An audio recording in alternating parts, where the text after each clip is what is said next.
Welcome to No Boxes, Just Verses, the podcast where we go beyond the bios, beyond the titles, and we explore the lessons that shape today's most inspiring leaders through the songs that moved them. Each week, we build a playlist of a leader's life. 5 songs, 5 lessons, one unforgettable playlist. Let's put the pedal to the metal, let the top lean back. I don't know where we're going, I don't know what we're running to.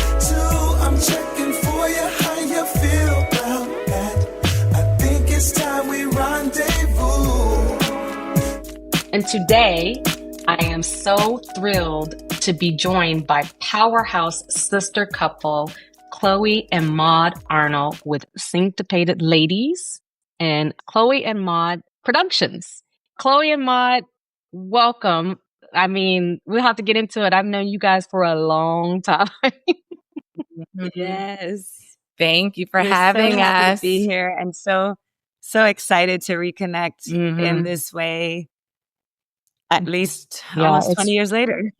Oh my gosh, we'll have to get into that. Let me first start off by, I'm going to read your bio and then we'll get into it. So Chloé and Maud Arnold are a powerhouse duo who have taken tap dancing to global stages and viral screens. Both of these amazing ladies are graduates of Columbia University.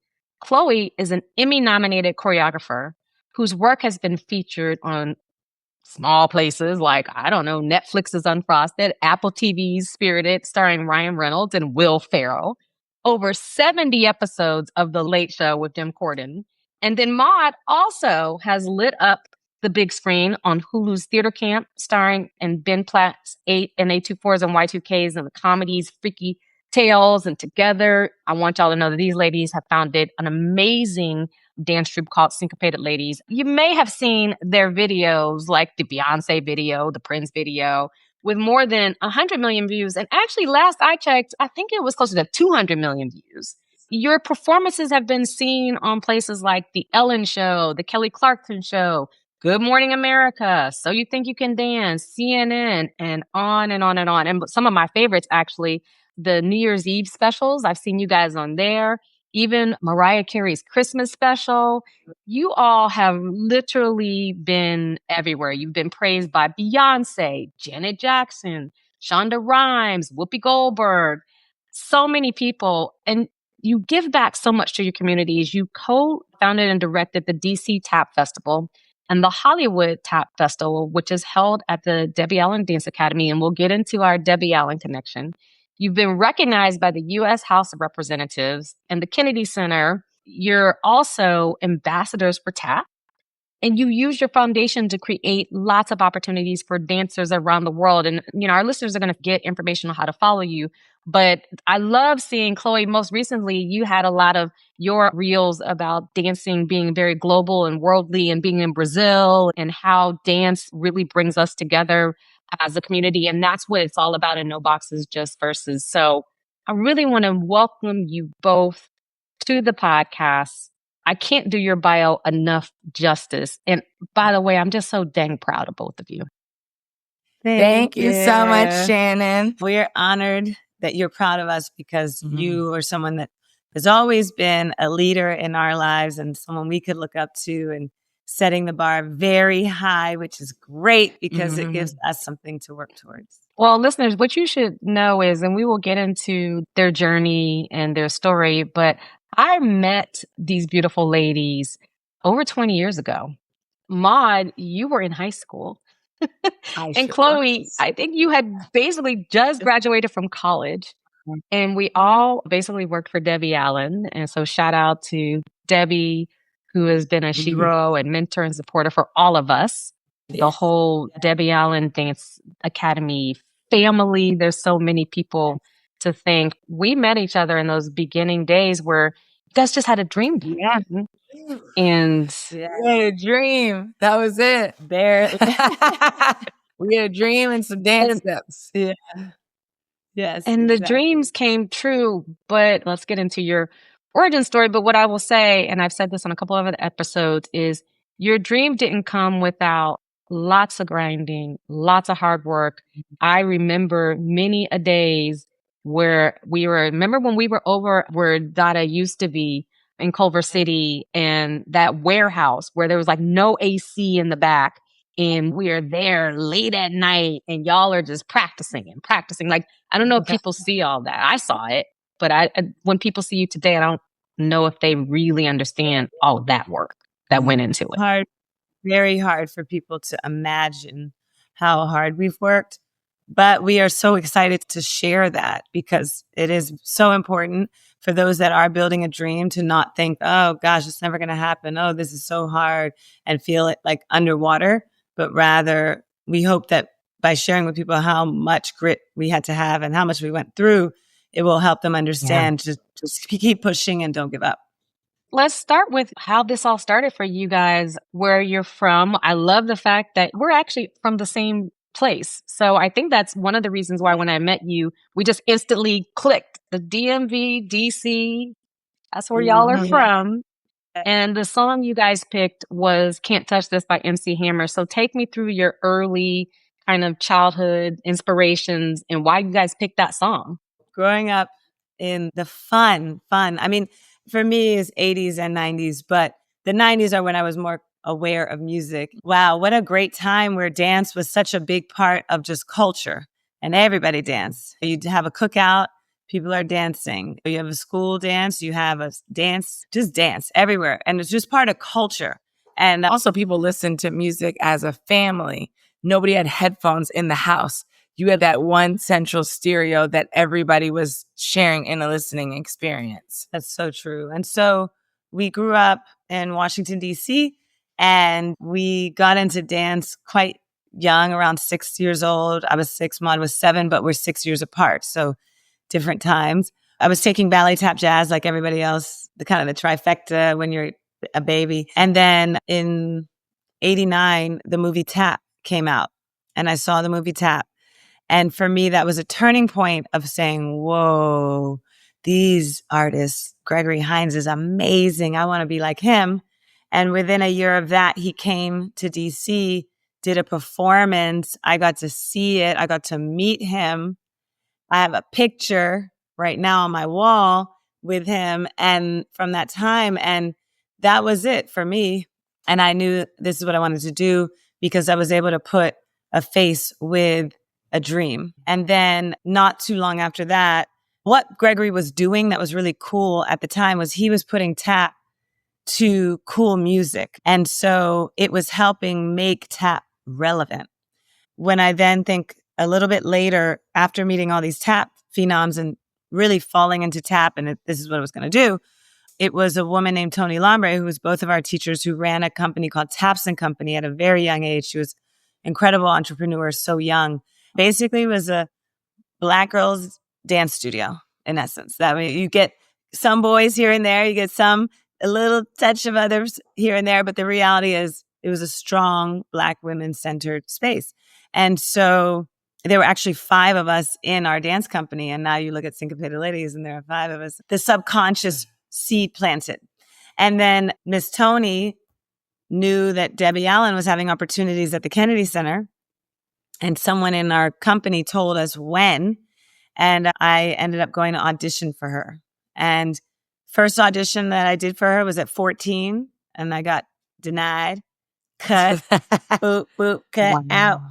And then at 16, she came back, and that's when I went in there like I've been training and booked one spot out of 12 dancing girls in a show called Brothers of the Night at the Kennedy Center. And that is why it's so important for the Kennedy Center to have this incredible programming, like having a Debbie Allen come that reaches out into the community and get kids like me dancing and learning and expanding. And not only did we get the opportunity, but we got an educational stipend. So what normally would cost thousands and thousands of dollars for someone to just participate in, we got to do not only for free, but with a little stipend for us. That was a big stipend because we didn't have no money. We grew up without any money. So we were on scholarship dancing throughout our lives. And so the fact that Debbie Allen had this outreach programming happening with the Kennedy Center, we were the product of that outreach. And that's why it's just so important to have these programs. That was the life-changing. And once I did that, I said, I'm going to follow Debbie everywhere she goes, whether she likes it or not. And she's going to be my mentor. I didn't even know what the word mentor meant, but I want to be around her. I want to be her. And so I think that my life is this intersection of Gregory Hines and Debbie Allen, and how these two things come together. And of course, then the unique experience of being from DC, of having a sister who also loves to tap, and of being able to go from DC to Columbia University in New York to then LA, and have Debbie Allen be my leader, guide, guardian angel through all of those processes. Maud, so are you just like watching Big Sis and going, I can do that. I want to do that. I can be that. Like, how do you get into it? I think a lot of it was, yes, I can do that. But then also our mom was a single mom and she worked a lot. So it was also like, where is Maud going to be? Chloé just had to take me wherever she went. So I also think it was both desire and babysitter, which is funny. And thank goodness, because a lot of people, you know, what we've noticed working with so many kids is parents either turn their lives upside down to accommodate their children's little whimsical desires, or they separate their kids. So it's, oh, you do this and you do that. And it was like, no, y'all gonna do this together.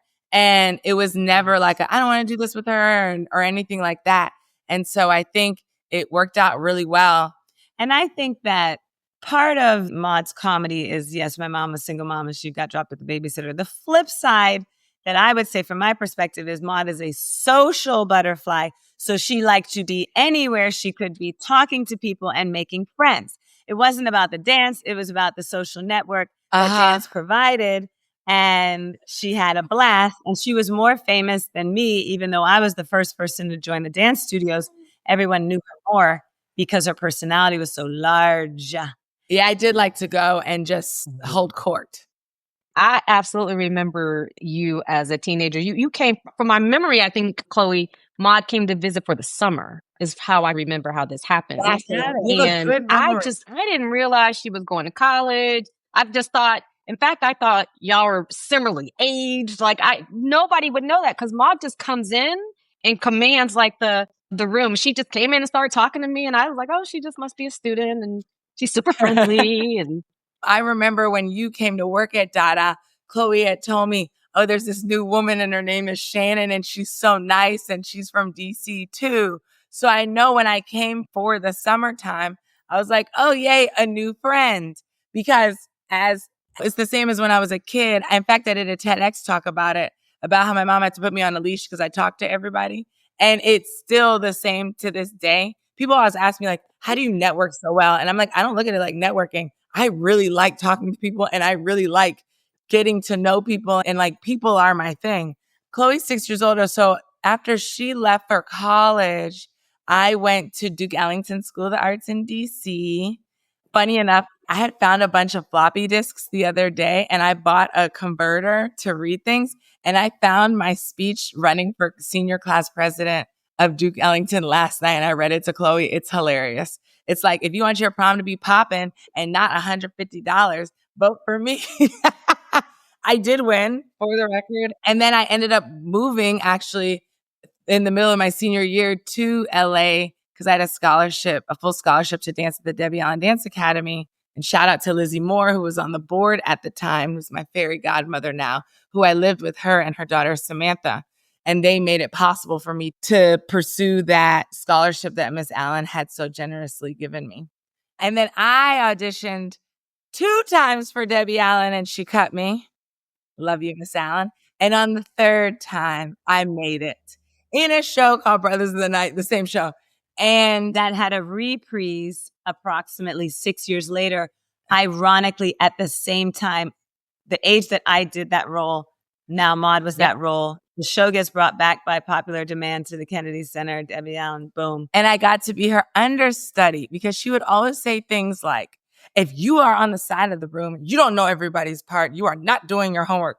And then one day we were sitting in the tech rehearsal or something, and she was the star of the show and directed and wrote it. And James Ingram was the star with her, and he wrote the music with her, R.I.P. And she was like, I need to watch it for lighting. She was like, Maud, can you go stand in my place? But then I ended up just doing it all full out because I'd watched it. I knew everything. I can't sing, but I knew all the words. I was just doing it full out, having fun. And then she was like, and that's how you do it. She's like, you are now officially my understudy. And then I was like, that doesn't mean anything. And then one day she tripped on stage and rolled off because in hilarious Debbie Allen fashion. And then at the end of the show, she rolled back on. She was like, Maud, I hope you're ready because child, I didn't know if I was going to roll back on. I was like, wow. And I was 17. And Debbie Allen taught us so much about just being prepared and being present. And back then, we didn't really have cell phones. I did have a two-way pager, LOL, but I wasn't on a two-way pager. You know what I'm saying? When I was in rehearsal, and now I think we're so glued to our phones. And I think it does such a disservice to young people because you learn so much just by being present. I knew her whole track from watching it. And so I think back on that a lot as we teach our young people about just being present. And then I went to Columbia University as well. You did. So we'll get into that second song because this is that second part of your life. I'd love to figure out why you both decided to do that, starting with you, Chloé, because at this point in life, it is a bit unusual. You have met super legends. You've met Gregory Hines, Debbie Allen, and all the people, I know that come along with knowing them. You're in the orbits. You're in the spaces where Denzel Washington could walk right past you at an event or at a home or at a dinner, and it's normal. So at a very young age, you are seeing this, you're exposed to this. I could see you saying, who needs college? And then especially Columbia, like that's an amazing school at that. So why did you decide to go ahead and go to college? And then Maud, you followed right after that. From very young, when we were living in our most hood situation, I remember our mom had a sign on the door that said, what if Harvard were your safety school? But I think you need to give the context of that story. Hold on. I'm going back. Okay. After I met Gregory Hines and I was going to become a tap dancer, but I also become a lawyer so I can be rich. Because we were poor. And then I'll dance for fun. And that'll be my life. And then as I started to get older and see that people can lock in and become full dancer, I was like, ooh, wait a minute. Maybe that lawyer thing is gone. But, I always told everyone I was going to go to Harvard Law because I think that in our lives, we just always were achieving at the best. I want to run the race the fastest. I want to win field day. I want to get A's on the test. That has been our personality. We're consistent across the board. Whatever it is we're doing, we want to be great at it. I want to be first chair in violin, all of these things. And I'm really thankful to have that spirit of determination that I can win. And winning doesn't mean against anyone else, but just that I can set a goal and get there. So in high school, I had a teacher who didn't believe in me, even though I was getting straight A's. And I was class president. There couldn't have been a level that I was achieving at higher. And I had a teacher who still didn't believe in me and said, oh, you're not going to get into Harvard. And I shared that with my mom. And she found a sign that said, what if Harvard were your safety school? She put it on the front door of our apartment. So every day that we went to school, we had ingrained in our head that whatever was this number one school would be the standard for us. And it ended up being my safety school, honestly. And I got into Harvard, everyone from Princeton, Yale, UPenn. But the thing is, my heart was in this tap life. And so New York was the epicenter, bubbling over with tap dancing. It was on fire. And so it was no question for me that New York had to be the place. And Columbia was the best school in New York. So I'm like, oh, that works out nicely. And I definitely am one of the only people maybe in the history of the world, except for Maud, who went to Columbia with the ambition of becoming a professional tap dancer. And Columbia was my access point to being in New York, having housing. I was on a full ride. I didn't have to pay to live in New York. She was a Gates Millennium Scholar. Yeah, it was incredible. And so I got to be in New York, get a great education. But I prioritized, dance was of equal priority to my school. So my schooling was 9 to 2 every day. And my dance was 4 p.m. on. And then I would come back and do homework. And so I made my own schedule. And I told everyone that was my schedule as though it was a job. And so I was uncompromising in my dance training, even though I was making up the whole schedule. I would tell people that schedule as though this open class was a permanent class, just like my school. Yeah, you were always, and I meet you soon there after you finished that, you were just a very determined person. I don't know if you were a very determined toddler. I suspect that you were. First of all, shout out to your mom. I got the opportunity to meet your mom back in those days, and she's just lovely and really was able to, you can tell she was y'all's first supporter. She was team her daughters from day one. And she's so proud of you guys. You could just, I remember in a meeting, she was just like, oh, let me tell you about my daughters. And I was like, yep, I can see where they get it from. But you had her as a supporter, even though your situation was not the best in terms of, like you said, being in the hood like that.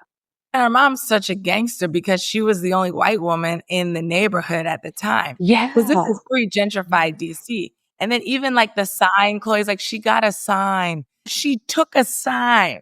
She took it from a bus stop. And she was someone who was crazy enough to, most parents, if you get into Harvard, they're like, you're going. But she let me not. And actually, another story that dates further back. This is a really good story. I got into the magnet program at a school called Eastern Middle School.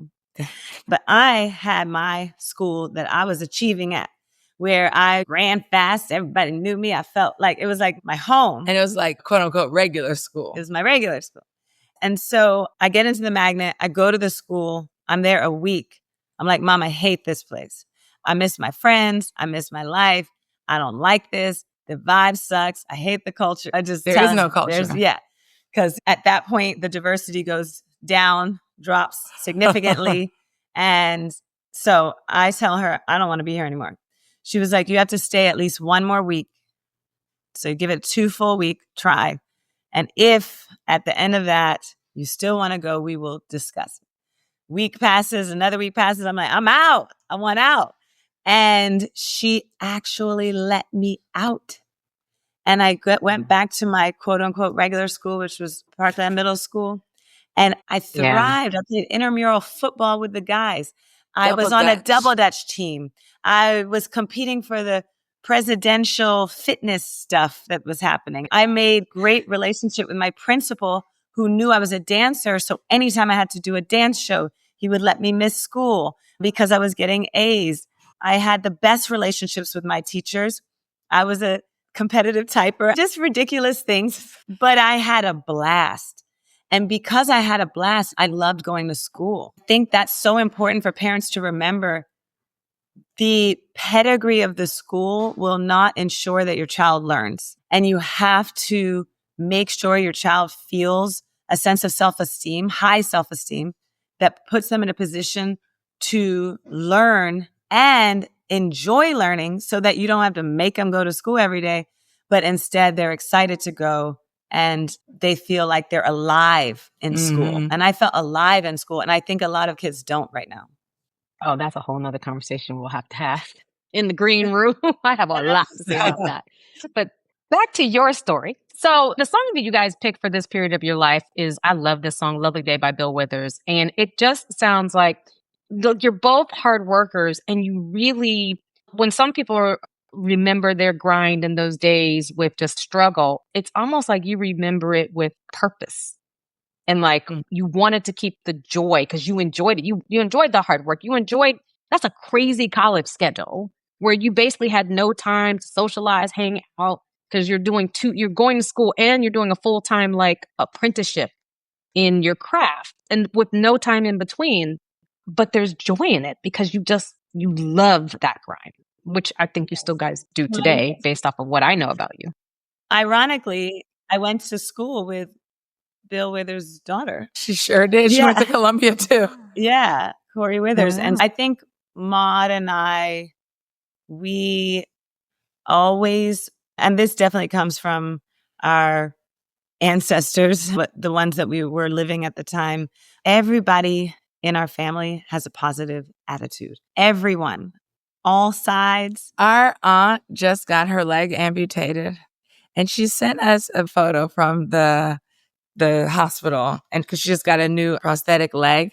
And she said, what did she name it? She named it. It has an animated figure on it, like a funny cartoon. It's a fake leg. With a cartoon on. With a cartoon. And she said, I think she called it Snappy or something like that. That's just who our family is. And I also think when you look at your own struggle or grind, and if you don't zoom out, it's easy to be like, this is the worst. I have it the worst. My best friend in high school's mom was a crackhead. I didn't have it the worst. And so I think we just have always learned to magnify the positive. And that's how you also work through the hardness of it all. I saw Angela Davis, which is really cool. And she said, activism should be joyful. And if it's not, you're doing it the wrong way. I felt so affirmed when she said that because we do so much work in the community. It is hard work and it is long hours and it's a lot of no's when you're applying for grants or trying to get funding. But if you lose the joy in it, you're not doing it the right way. And so I think that's how we look at our lives. Yes, we were street performing and grinding and tutoring and cocktail waitressing. And you know that when you go to the bathroom of a fancy place and the person is giving you gum or tissue paper, I had that job. I worked at a junkyard. I swept hair at a barbershop when I was 8. We've helped our mom pay rent since I was 8 and she was 14. Cleaning toilets. We done everything. Every job. And that's why we appreciate everyone who works for us and works with us because we know what it is to be a PA. I mean, I was at DC Tap Festival last week and we're the bosses. I was in the bathroom picking up trash and toilet paper and making it clean because I knew that we had a big show coming in. And kids don't pick up after themselves the best, but I'm not like, but that's beneath me. No, it's a team. And I was picking up trash last week. And we also saw Debbie Allen do that. Yeah. It gets gritty, whatever it takes. So you're like, wow, you're like an icon and you're not above any of the heavy lifting day-to-day stuff. Let's get to work. Oh, many a times we've all been in lots of performances and things like that at Dada. And many a times Debbie is doing 20 people's jobs herself. And absolutely. And that's like the easy stuff is her picking stuff up. We saw her do that all the time.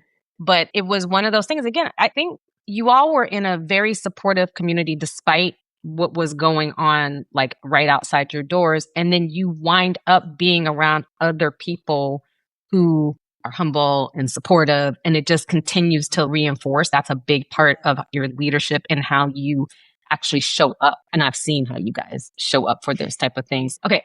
We leave Columbia, both of you at this point. Chloé, you've left about 6-7 years earlier. Maud, you follow. But then you both wind up being in LA. So all roads have led to Los Angeles, where you basically have lived since, right? For the most part.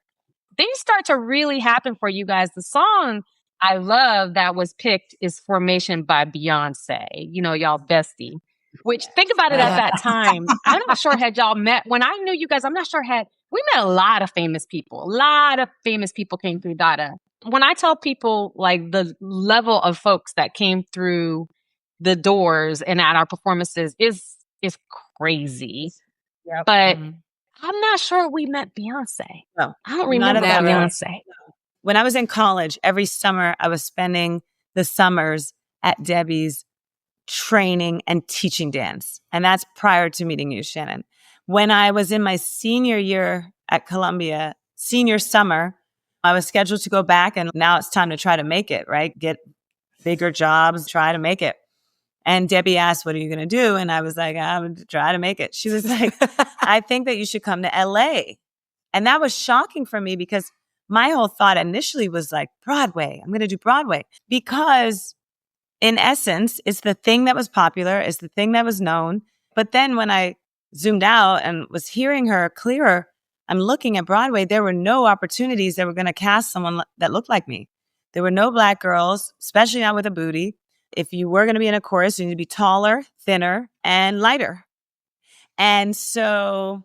By the way, people pay for your body right now. Just saying. Isn't that crazy? I digress. That's why everybody out there, don't change yourself. You going to come in style. Whatever you are, one day... You're in style somewhere. Yes. Somewhere in the world, you are coveted. So don't you worry. Don't you even compare yourself. Just be yourself. So I come out and LA...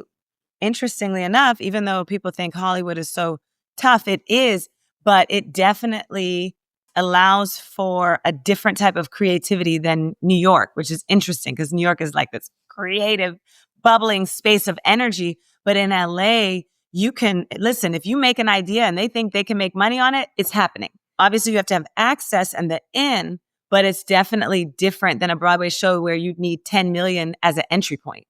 So anyway, I get to LA per Debbie's advice. She lets me live with her for 3 months to get my feet on the ground. It really wasn't a finite time. It was just that at that time, I felt like I could handle my life. And you could still be living there now. I know, right? She literally, because I don't think she would have kicked me out, but I'd have built a house on the tennis court. But the first job I had was teaching dance in an after-school program in Watts. That was under Debbie Allen's programming. Mm-hmm. So again, fast forward to that's what Maud and I do now. We literally have a program in Watts. Yes. Life is so beautifully cyclical. And thank goodness we had positive role models to circle back to, because that's where you have to decide, break the cycle or follow the cycle. And so in that case, Debbie showed me that you can pay people great wages to work in our communities. And it's not oh, look at that job. Oh, you have to go work with those kids. No, it's a privilege to go to our communities and to work with kids. And she compensated well for that work. And it just speaks to, again, her character of how she values our communities. Mm-hmm. So anyhow, I'm in LA trying to figure it out, training hard per usual, because that's just what you do. Then started also teaching at her academy, still training there. And my first job in TV was a job that, this is so crazy, Debbie was supposed to star in and choreograph a TV show for Nickelodeon, one episode.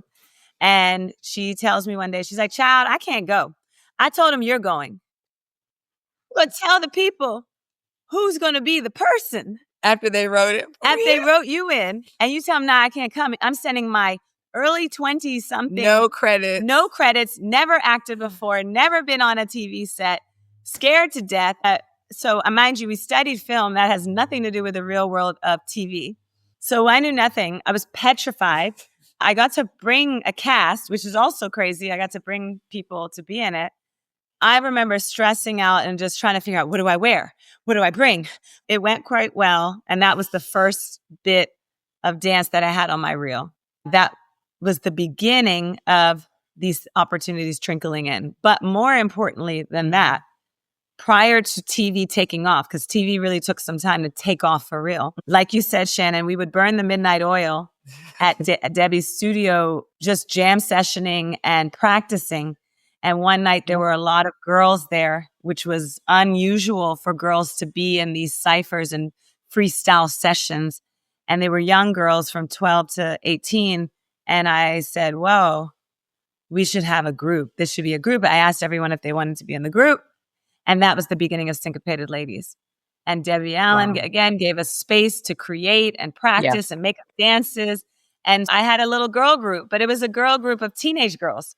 That performed once a year. That performed once a year. We thought we were killing it because we were dancing to cool music like Gregory Hines had done. And so we're like, we're popping, even though we were definitely unemployed.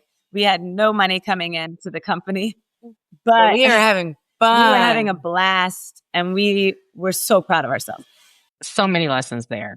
First of all, it's the lesson about, and I've talked about this in a couple other episodes. This is definitely in y'all's journey. There are times where there are supporters who believe in you and know more of what you're capable of than what you believe in yourself. For all three of us on this phone call, Debbie Allen is that. We all have a Debbie Allen story where she said we should do something. We were like, ooh, why me? Oh, I don't know. Ooh, Debbie told me to go to this meeting. I'm meeting with these big, who am I to even have this meeting on her behalf like this? And she was like, I'm not going. You're handling it. You got it. Yes. Her and her sister She's such both a visionary. That's visionary. She's a visionary. Visionary. You got to listen to those signs. Absolutely. And so Maud ends up moving to LA. So now she's part of the incubation of the Syncopated Ladies, Young Life. But then she goes to college. So she leaves and goes back to New York. So Syncopated Ladies for the first decade, which was my 20s, we were just basically a community group that did dances happily at our tap festival. But when Maud graduated from college, from Columbia, that was when we formed Chloé and Maud Productions. And that was when we started to say, wait a minute, if we've gotten to work, because during that time, as you said, Shannon, being under the Debbie Allen wing, you get to meet so many people. You're exposed, you're learning, you're on set. Oh, and by that time, we had met Beyoncé and worked with her in the production aspect of things. And also on screen. Yeah. So 2006 was the first year, and this, to circle back, the Beyoncé opportunities came because we studied film in college and because I met a dear sister friend named Melina Matsoukas, who was at NYU. And we became little film buddies where I'd assist her or she'd come film my dancing. I helped her with her senior thesis. She shot my senior thesis. We had such a beautiful friendship. And so when she moved out to LA to really go full throttle in film, the way I was going full throttle in dance, she allowed me to be her part-time assistant on set. So that put me right in the world of learning, how do you make music videos? How do you plan? How do you take a pop star? And because ultimately a music video is marketing, right? How do you make artistic marketing? That's how we met Beyoncé, because Melina reached out and said, tomorrow I'm shooting. Can you come? I say, yes, girl, whatever you're doing, let me know. She's like, great, we're doing Beyoncé. And side note to that, just an important story is 3 months before I auditioned for Beyoncé, there were 600 dancers. I made it to the very end. I grabbed my tap shoes from the corner, jumped into the circle, danced. Beyoncé was not there. And they were like, you're amazing, but we're not looking for a tap. And I ended up getting cut. But in that moment, as I was driving away, I said to myself, I'm going to work with Beyoncé. Like, totally not realistic. You just got cut. Most people were crying, sad, depressed. I was smiling, sun is shining, it's LA. I'm like, oh yeah, I'm working with Beyoncé. And then 3 months later, it came through my college friend. That stepping stone was needed for both of you to do that. And I've talked about this before. Sometimes to other people, you're taking 2 steps backwards and you're going to be stuck there. And it was like, no, I don't think it was a step backward, but even if somebody did think that, look how it propelled you, like 50 steps forward. Oh my goodness. So when we're giving advice to young people now, we're like, go to college. Go to college. Or learn a trade. Or do read, something. Study something, learn something. Because also everybody that we look up to went to college. Debbie, Felicia, Denzel Washington. People forget Denzel went to college, has a college degree. So many, Angela Bassett, they have masters. And I think that often gets lost in the fame of it all. But I'm like, these are very studied, educated people who really stand on their education. Yeah. And that's why we know who they are, Shonda Rhimes. And listen, even if a person is doing a trade, you have to be educated. Being educated in multiple things certainly provides more opportunity and more expansiveness. And a better life, a more interesting and expansive life as well. Yeah. So I meet Beyoncé, get to work with her, changes my life. That 2006 came back to Syncopated ladies who, again, are still young. And I'm like, ladies, y'all ready to rock? I know what we got to do. Like, she gave me the mojo of like, and Debbie had been saying for a long time, y'all need to just bring tap to the mainstream with hip hop. And so here we are. It's like the Beyoncé, Debbie Allen coming together, feeling empowered around this woman who is my age, killing the game, and hearing Debbie's words and just connecting the dots. And so our first music video that we self-produced with the knowledge we had learned from Columbia, from being on set, etc., we had 2, but the second one that really hit was actually just a thank you love letter to Beyoncé of thank you for giving me these experiences that have made me feel something, made me feel a charge to make my own so I can feel the way I feel when I'm around you. And she's so kind and never competitive. Chloé and her are the same age, similar body types, both pretty. A lot of times that could lead to this. And no, Beyoncé, every time we go, you look so beautiful. So happy to see you again. She is truly a star in and out. She is a star of a human being. Yeah. Oh, and just to understand time, 2006 is when I first met her, worked with her, did that again in 2007. And then Maud did as well over those years. 2008, yeah. And then I did again in 2012. The video we made as a thank you was 2013. So just so people understand, it took me 7 years to get my money in a basic enough space to invest about 10 grand to make this video. With no financial return. No financial return. This is, again, just art and a thank you note in art, a thank you art note. That's very expensive. I had no idea what could come from it because that's before viral was a thing.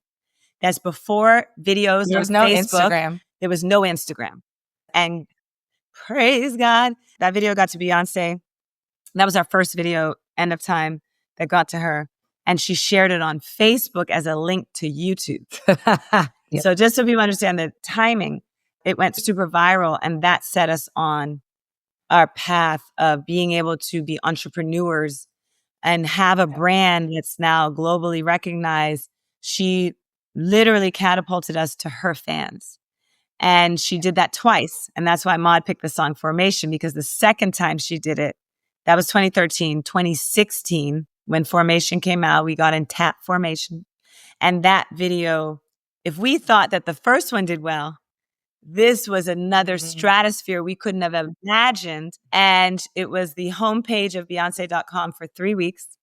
And she flew us to London to launch her then brand, Ivy Park, and we performed for her. And it was just from then on, and I call that the Beyonce effect, 2016 to now, we haven't stopped working.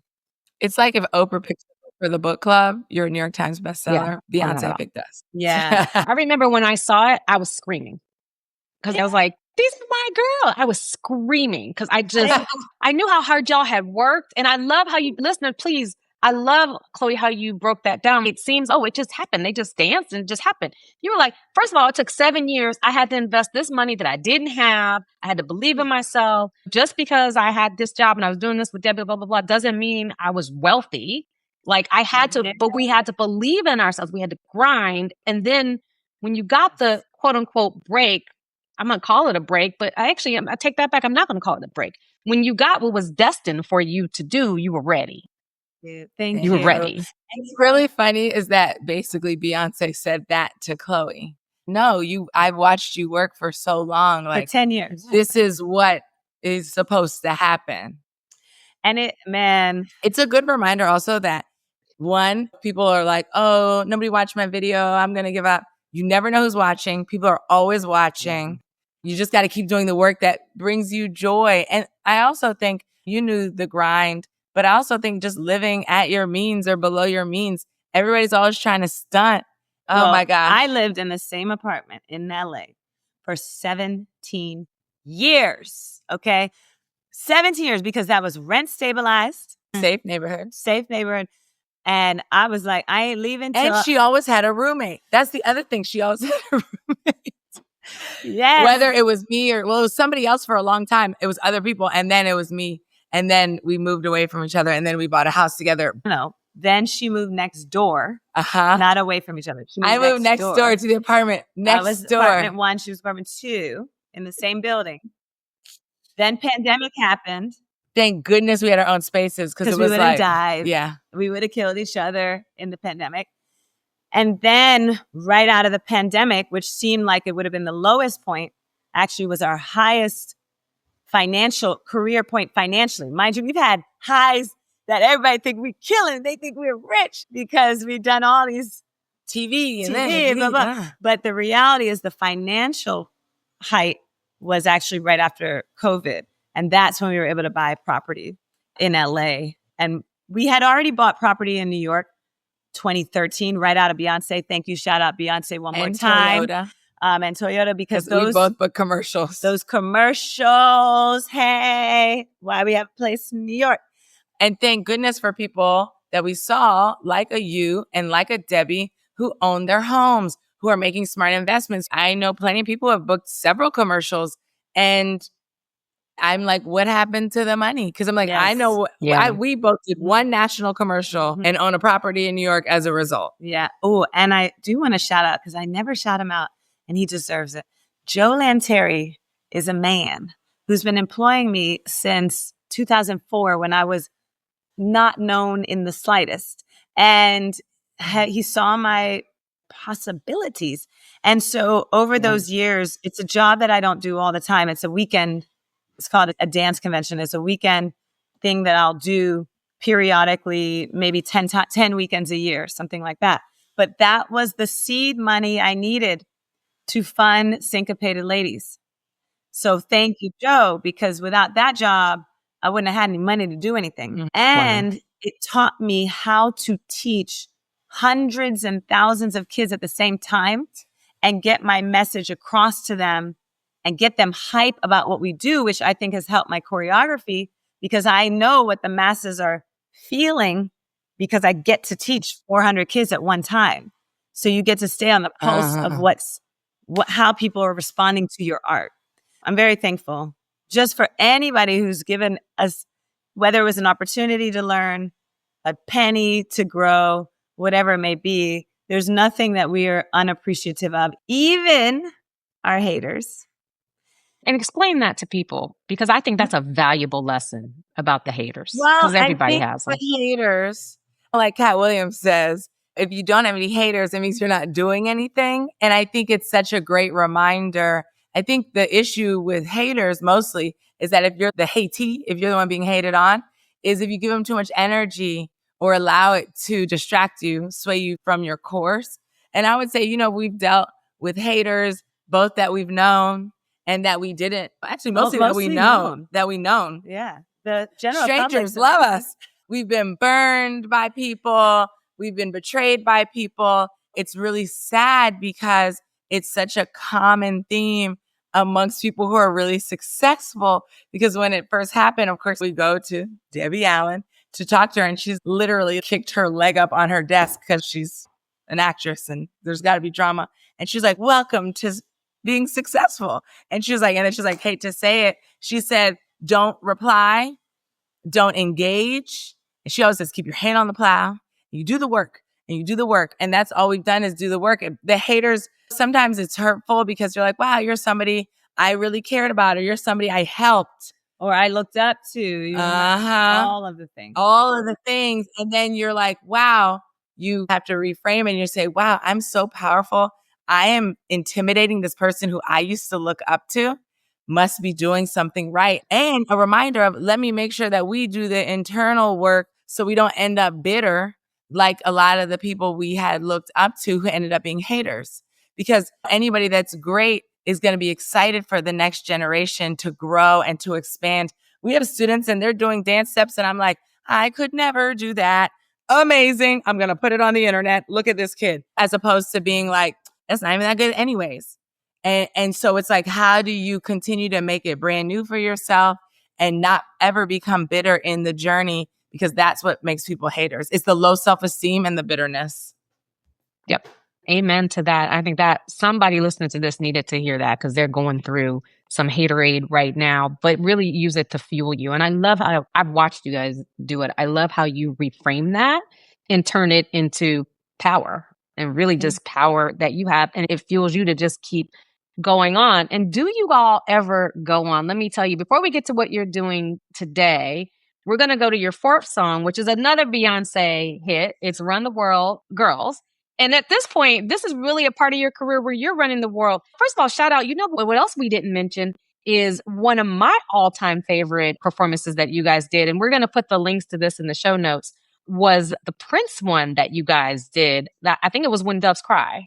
Yes. And that one, I'm a huge Prince fan, so I'm a little biased, but that one also has to be up there in the views as well. Yeah, it's our top two hits, our Formation and When Doves Cry. The When Doves Cry was from the most organic, real moment when Prince passed away. On my vision board, I had something written that we would collaborate one day with Prince.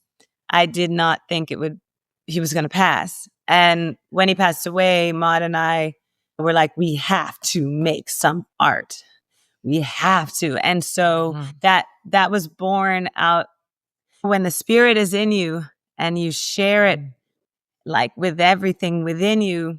Sometimes others feel that spirit and that one went to maybe 20, 30 million views. So soon. And because I think Prince, it was a collective mourning. When you would look at the comments on the videos, I mean, you have every socioeconomic background, every race from all over the world. And it's like everybody loved Prince because he was so uniquely himself. He made anybody who ever felt like an outsider felt like they were on the inside. We were like, we have to do something. And so I got that 45. I found it on Amazon because Chloé used to have that same one a record. And that's why the video starts with us playing the record, because it's like we grew up on this and it was our dream to work with him. And I think what's also cool for me when I think artistically, what was so great about that is, like Maud said, we open on the record. And nowadays with Instagram, it's harder to open with something, how do I put it, so artistic, because you only get the first 2-3 seconds to grab someone. But I'm really appreciative that in that moment, people's attention spans maybe were bigger, or where we could actually make the art and have this significant moment that was reflective of our childhood before you even get to dancing. Just interesting shift. But again, we aim to continue to be authentic as much as we humanly possibly can be, and pray that the right audiences continue to find us, and they are, and that we grow new audiences. And we got littles, and we have 103-year-olds supporting us. And back to the hater thing really quick. We also sell a t-shirt that says, "Don't hate, create." And it sells out. It always sells out. Because the idea of, even for us as people, if you're watching like a movie or something, you're like, that movie sucks. That's the easy way out. So I just saw a movie recently. I didn't like it. And I was like, well, how would I have made it different? And I really, for an entire evening, thought, how would I have rewritten this movie? How would I recast it to make it something that I thought was better art? And again, maybe somebody else would be like, that was great. It was terrible. But instead of just taking the easy way out and be like, that movie sucked, I call myself on it too. And also, even if I don't like a movie, the last thing we would ever do is go on the internet and disparage somebody else's art. Yes. And I think what people are so quick to do, everybody thinks they're a critic and those opinions are valuable, but it doesn't mean it needs to be shared. And it's not the gospel that disparages others. Yeah. And that part is sad, that people feel that the necessity to do that. If you don't like it, just keep scrolling on. You don't have to tear somebody else down. Million options out there. There's a million things to watch. Okay, so you're at the point, you've met everybody, worked with everybody. Chloé, you earned your first Emmy nomination for choreography of The Late Late Show. Over 80 episodes. 80 episodes, some of the best episodes. It's so funny. I would watch it and would be like, I think Chloé had to do that. You could just tell. So you have a signature, you have a brand. Like I said, you guys are doing Mariah Carey Christmas specials. And like you said, there were some defining moments. Then you get past COVID, some serious defining moments right after COVID. And now you're in this phase of life. The song that you guys pick, and I love this, it's good old, all I do is win, win, win, no matter what. We're at this point where all you're doing is winning no matter what. Emmy nominations, viral videos, international tours. You just booked movies, award shows that you're doing the choreography for. What's next for you guys? And also, let's share with the listeners, because I happen to know your hearts, all the stuff you guys are doing in the community. This year, we did our biggest tour, 23 cities. We reached about 50,000 people. So we want to continue to grow our tour, build that, get sponsorships to make it just, for us, accessibility is always the key. So the more sponsors, the more accessible. And then we plan to executive produce our own movies and television shows so we can now start to tell our stories. And also, like Maud said, you can't be a hater. If right now we feel like music lyrics are not serving our wellness, we're going to make our own music. So we're going to make tap music, and we're making an album. We're making an album.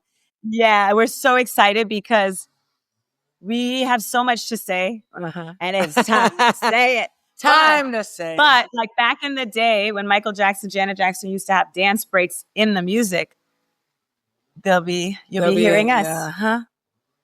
And then in regards to the foundation, we just celebrated the 10th year of our foundation. Though we've been doing community work for 17 years, we're actually gearing up for our second annual fundraiser gala. We have after school programs in LA, in New York, in Cameroon, in Africa, and in Brazil, in favelas.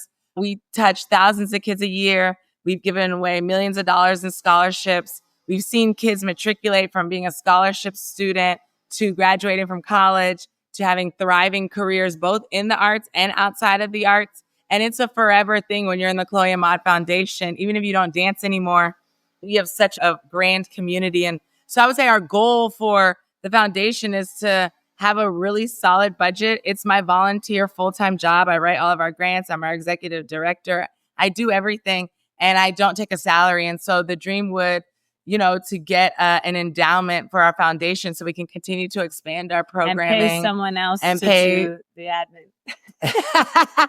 Yeah. And just continue because we do the work of a $5 million a year budget foundation and our budget's like $150,000. And so our programs are thriving. They're effective. They work. They've helped with attendance in schools because attendance is a big issue right now for inner city and just youth in general. And we give them fresh fruit. They learn about nutrition, fitness, health, wellness all around. And we've been incorporating tech in it as well. I'm just saying that because I know your network is expansive, Shannon, and we need money.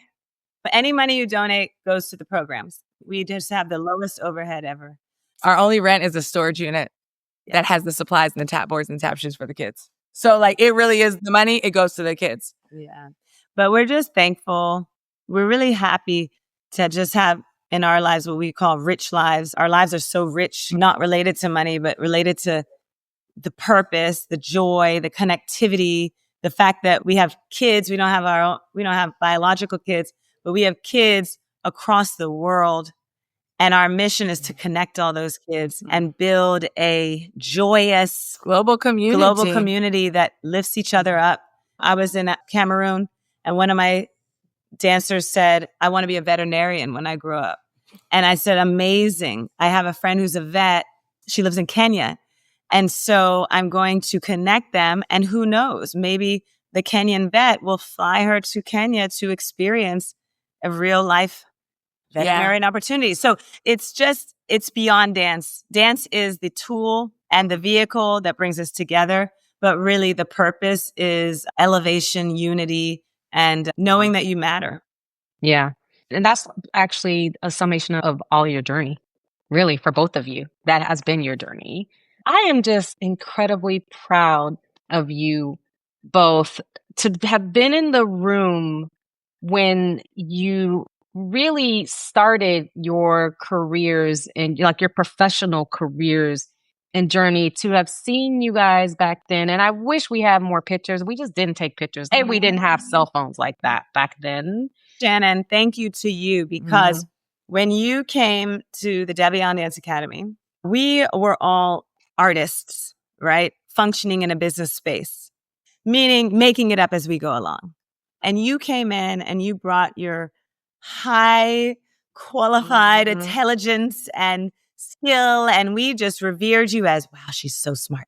She's brilliant. That's Shannon Nash. And you know how Debbie, obviously the best hype woman ever, but you showed us another side of Black excellence and Black woman excellence, and how you can be that excellent and also be so kind and also be a big sister. I remember you took me to lunch. I thought that was the coolest thing ever because at that time, now we treat people to lunch all the time, but someone treating you to lunch when you're a kid and you're not making a lot of money and you're just out here trying to learn, getting treated to lunch is I still love enormous. getting treated to lunch. It's always by the exciting. way. Yeah. But in that moment, it was so significant to me. And I felt like I'm getting knowledge. I'm being guided. And you were just a big sister mentor and someone that we've always held in that queendom of people who helped us navigate. And you did it all with a family.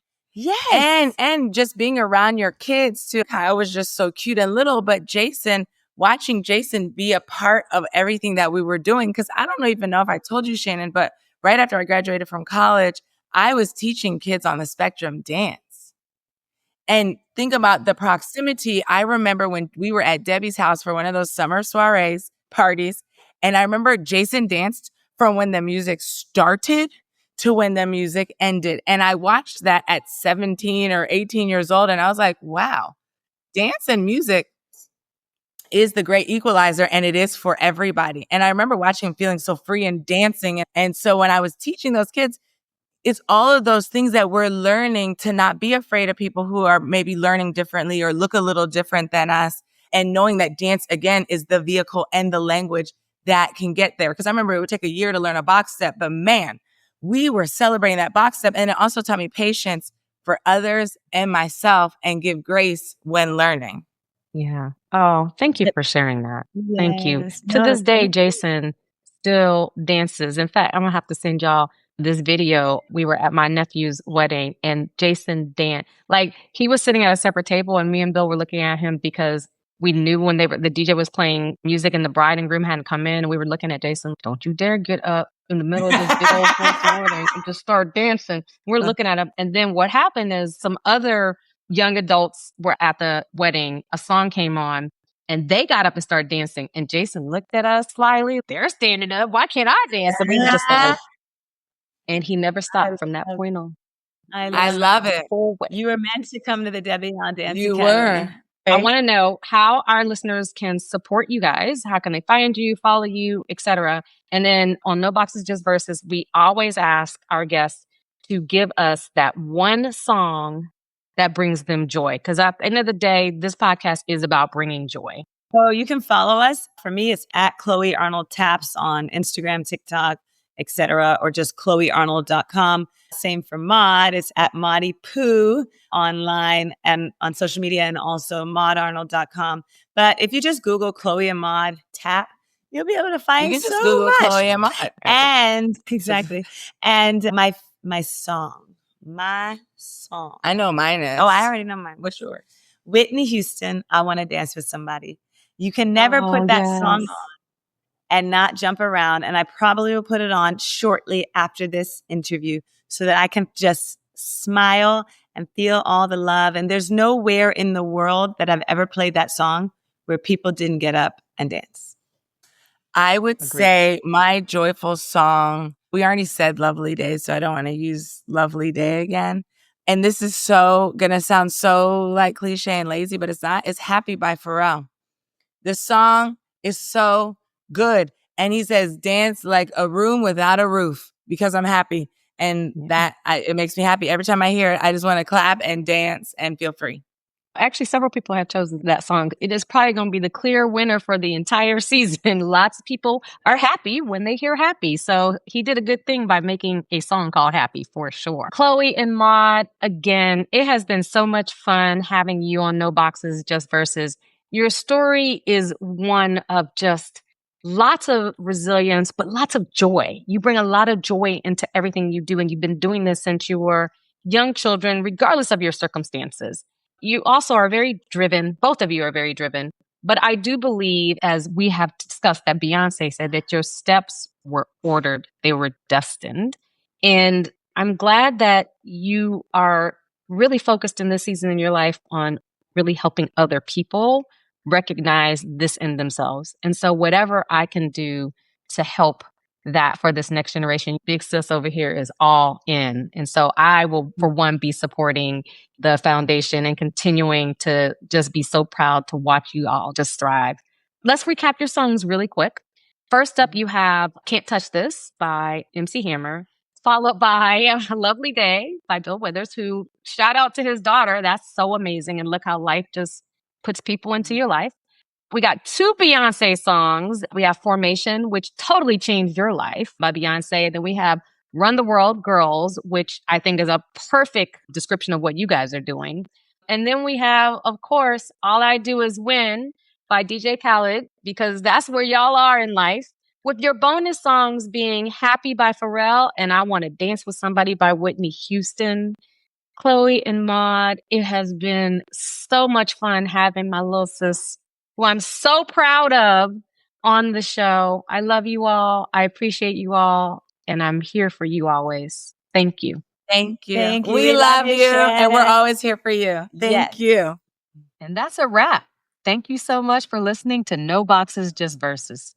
And if this episode moved y'all, please share it, rate us, Follow the show on your favorite platform, and we can keep building our leadership playlists together. So you can find me, guys, on Instagram as Shannon Nash1 and No Boxes Just Verses on Instagram. You can also find me on LinkedIn as Shannon Nash ESQ CPA. You can also find No Boxes Just Verses on LinkedIn. You can visit our website at noboxesjustverses.com. Finally, don't forget to check out the show notes. The show notes are super important because this is where the playlists will live. You will be able to get these playlists on Apple and Spotify. You'll also be able to follow up and see how to reach out to the guests, follow them, and support them. Until next time, I need you to stay unboxed. You come for the stories, but you stay for the playlists. I'm Shannon Nash, and I'm out.